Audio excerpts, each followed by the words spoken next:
Hello, it's Mike from Mike's Unboxing Reviews and How To, and on today's video we're testing the Thermaltake Toughfan 12 Pro against the Noctua NF-F12 to see which one comes out best on the NHU12S cooler, and is it worth upgrading if you want to swap out your fans for something a little bit less beige and brown.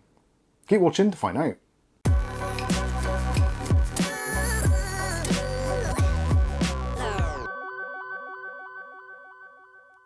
Mostly today I'm going to be getting upset with the length of the cable on these new Thermaltake Toughfan 12 Pros. The cable, for those wondering, is somewhere in the region of about 90 centimeters. It's a big boy. This is actually perfect, so depending what you want to use this fan for, if you want to use it for just a normal case fan, no problems, you can stick it anywhere you want and you're bound to be able to plug it into a header somewhere on your motherboard with all that extra cabling. Or if you want to use it on a radiator setup, again, you've got loads of flexibility there, even if it's right at the very back of your case. Or maybe you're looking at one of new Thermaltake's huge cases, such as the 700 range, the T700 or C700, or maybe the CTE 750, those kinds of things. This is going to give you plenty of opportunity to route those cables exactly where you want to. Now, why would you want to go for the new Thermaltake Pro version of the Toughfan 12?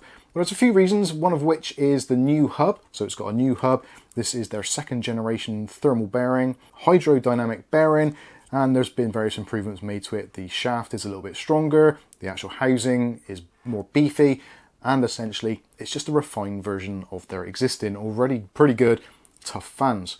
So they've also actually decreased the gap as well between the actual edges of the fans and the actual outside edge. So what this does is increases the actual pressure that the air is putting through, so less of it can escape through the sides, which is always a nice thing to do. They've still got the same design in terms of the resin, so it's a real super tough fan. It lives up to its name. It does feel rather chunky as well, quite heavyweight and very solid indeed.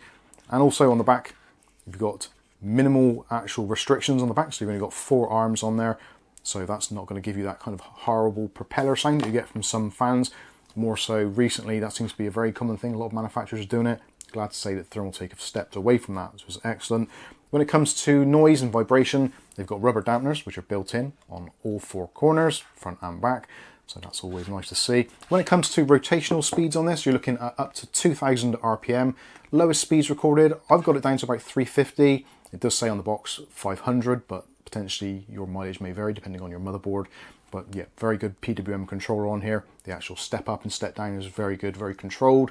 There is also included in the packaging a low noise adapter, so you can install this and this will just restrict the fan. I think it's down to about 1500 RPM, so just removing some of that upper edge off it, which actually for some people may be beneficial. To be honest with you, even at the higher RPM ranges, all fans make a lot of noise. There's no real escaping that because you're pushing a lot of air through basically a tiny hole, which is going to create turbulence. Also, when it comes to connectivity and connections and fixings, etc., you get some radiator screws in there, which is always good to see, and you get some regular case screws or attachments there. So if you're using it for air cooling, just put it in your case, no problem. If you're putting it onto a radiator, Thermaltake got you covered. In terms of the rule specifications for the fan, best thing for me to do is put that on the screen so you can read it for yourselves. Static pressure, pretty high on these, so again, if you're using it for a radiator, it's going to be pretty good, or also for a tower cooler, which is exactly what we've done in today's test. So this is a little bit of a bit of fun, really, but it is actually a practical demonstration of how the new Thermaltake Toughfan Pro 12 actually competes with basically one of the best fans on the market. Now, not only does it compete on price, at the moment it's scan.co.uk here in the United Kingdom. They're roughly the same price. I think there's like 50p or £1 difference between the two, so potentially that may push you one way or the other. Obviously this is in black, the Noctua fan is beige and brown, although having said that, Noctua of course do the Chromax versions as well, which you can pay a slight premium for, which then puts the Thermaltake as being the cheaper option. When it comes to warranty, both exactly the same. So Thermaltake got you covered with a 60-month or 5-year warranty, which is exactly the same as a Noctua, which is basically where this fan is kind of aiming directly. It's straight down the barrel, looking in the sights of Noctua, trying to dethrone the king. But does it? Let's find out. So in the testing, we've got this on the Noctua NHU12S, which is in my system behind me, which is currently attached to a AM5 Ryzen 7 7700X. I've basically let all of the motherboard settings take control, so we're going to be letting the temperatures and also the wattage, etc., just run wild. Let it do whatever it wants to. which is actually not a particularly good idea, to be fair, because when it comes to temperatures, there is going to be a cutoff point around about that 95 Celsius, which does seem to be where this is actually heading. So I've done it in two configurations.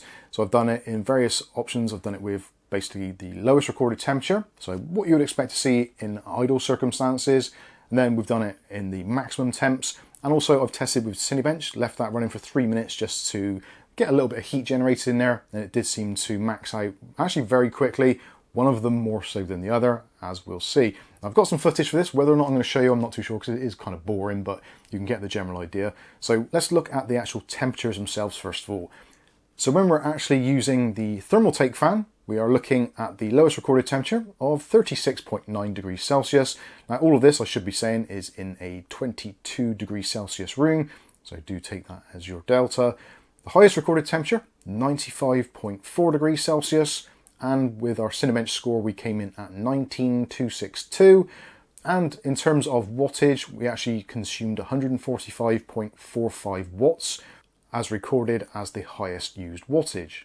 Now when it comes to the Noctua, basically running exactly the same thing. I should say actually I am running OBS as well on the same system, so all of this is going on.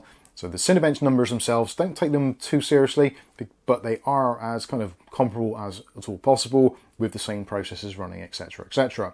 So with the Noctua NF-F12, we're looking at a lowest package recorded temperature of 38.5 degrees Celsius.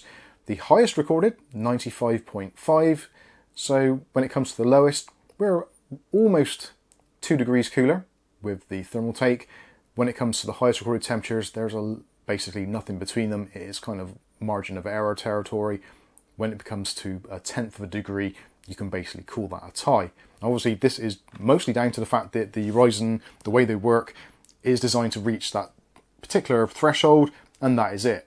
But where you can actually see a difference is with the actual Cinebench test. So with the Cinebench test, although it's not a huge difference, it is a noticeable one.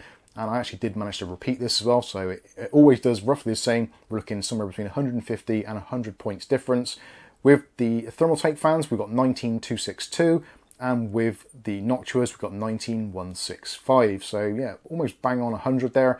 And when it came to the actual wattages, the Noctua actually used a little bit less, so it didn't boost quite so high. We're looking at only 143.46 watts, so only 2 watts, but every little helps, and obviously that does go to some way to justifying why we've got a slightly better score on one than the other. Now where it does get interesting is the actual noise profiles. So let's give you some demonstrations of what they sound like. You'll be probably hearing first of all the Thermaltake, to give you an idea what that sounds like in its lowest and its highest, and then we'll take a look at the Noctua, and then you can work out which one you prefer the sound of. This is what the Toughfan 12 Pro sounds like at approximately 6 inches away from the fan whilst idling.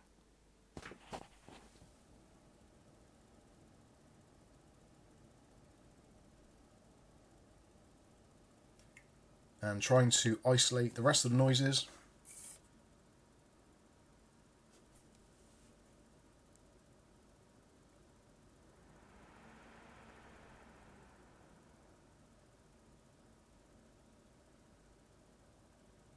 This is the Thermaltake Toughfan 12 Pro running at 100%.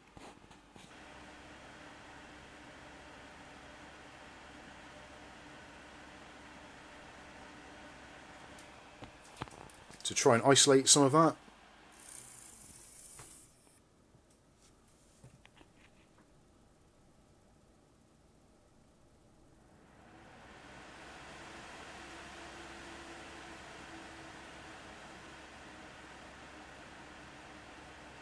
This is the fan noise of the Noctua running at idle.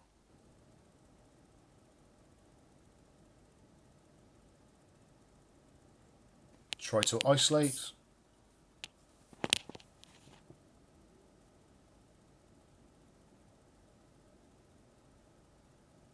This is the sound of the Noctua running at full speed.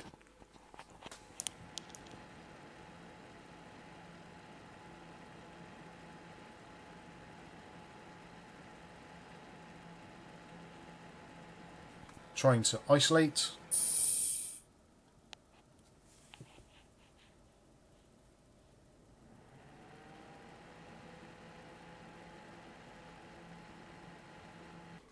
So when it comes to the noise profiles, obviously at the lowest ratings or just idling, they're essentially silent and the rest of the system is generally about the same noise or slightly more. So not really much to go on there. Mid-range, again, probably not a great deal in it. Where the difference does come is when you actually get to the higher RPMs. So if you are taxing your system and you are taxing your CPU, which potentially if you're using a 12th, 13th or 14th gen Intel, or any of the new AM5 platform where they're just designed to just run away with temperatures, your fans are generally going to ramp up considerably more. So this is something we're more and more concerned about. So actually when it comes to both of them really, the Noctua is known as being one of the quieter fans on the market, although I did still find, because it was attached to the cooler, there is still that turbulence noise there. And I honestly am not sure which one I prefer the sound of, whether I prefer the kind of the raw power of the Thermaltake or the kind of more restrained sound of the Noctua. Honestly, not entirely sure. I think it's been a fantastic outing for both of them. When it comes to warranty and price, they're basically identical. So ultimately it's going to come down to the individual and which you prefer the noise of. Which I hope you're going to let me know in the comment section which you prefer. I got to be honest with you, I think this is an absolute tie. Either one you can't go too far wrong with. But let me know what you think about this one in the comments section below. But for now, I've been Mike. This is Mike's Unboxing Reviews and How To, and hopefully we'll catch you in the very next video. Thanks for watching.